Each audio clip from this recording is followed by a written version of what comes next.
كلمات مفاجئة قالتها ابنة الرئيس الأمريكي دونالد ترامب بحق ولي العهد السعودي الأمير محمد بن سلمان. زيارة حاسمة إلى المملكة العربية السعودية كشفت لها كل شيء، فخرجت على وسائل الإعلام العالمية تتحدث عن حقيقة الأمير الشاب، حقيقة يحاول البعض إخفاءها عبثا ولكن دون جدوى. في أروقة السياسة كثيرا ما تقال الكلمات بحساب، لكن هناك لحظات تنفلت فيها الحقيقة من وراء البروتوكول وتقال الأمور كما هي بلا رطوش. لحظة كهذه عاشها السعوديون حين تحدثت إحدى أبرز سيدات السياسة الأمريكية عن شخصية عربية صاعدة، فكانت كلماتها حديث العالم. عندما وصلت طائرة الرئيس الأمريكي دونالد ترامب إلى العاصمة السعودية الرياض، لم يكن الحدث عاديا. كانت السعودية تستضيف واحدة من أضخم القمم السياسية في ذلك العام، القمة العربية الإسلامية الأمريكية، ولكن خلف الأضواء الرسمية وفي زحام الكاميرات والمصاحفات والابتسامات خطت ملاحظة لم يتوقعها أحد. جاءت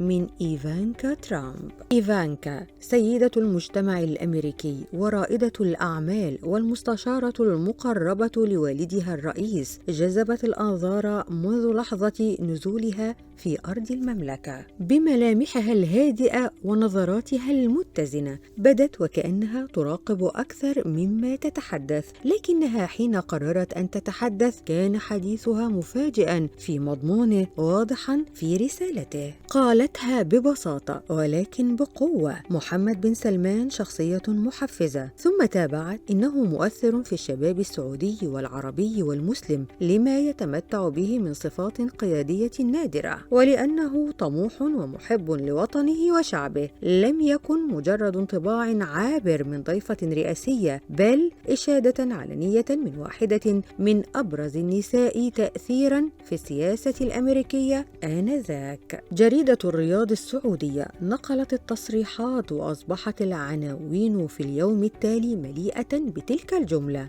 محمد بن سلمان شخصية محفزة في عيون إيفانكا ترامب. ما قالته لم يكن في جلسة مغلقة ولم يسرب من خلف الكواليس، بل كانت كلمات مباشرة في لقاء رسمي أمام صحفيين وعدسات، ولم تكتفي بوصفه بالتحفيز بل أضافت وصفا آخر أكثر دلالة: صاحب حضور فعال.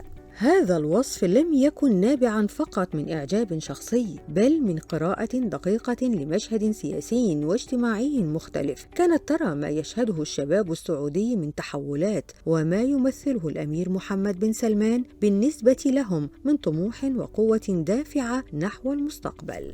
الزيارة التي استمرت أياماً معدودة كشفت عن تقدير أمريكي واضح لدور السعودية، ولكن الأهم أنها أظهرت المكانة التي بات يحتلها ولي العهد في نظر دوائر التأثير العالمية سياسياً واجتماعياً. ووسط الزخم السياسي بقيت كلمات إيفانكا عالقة في الأذهان، لأنها لم تكن خطابا رسميا مكررا، بل شهادة صريحة من ابنة أقوى رجل في العالم حينها تجاه شخصية عربية شابة تقود التحول وتكتب فصلا جديدا في تاريخ المنطقة. والسؤال الذي تردد بعدها: إذا كانت هذه شهادة من أمريكا، فكم من الأجيال القادمة ستشهد بصوتها على ما يصنعه محمد بن سلمان اليوم؟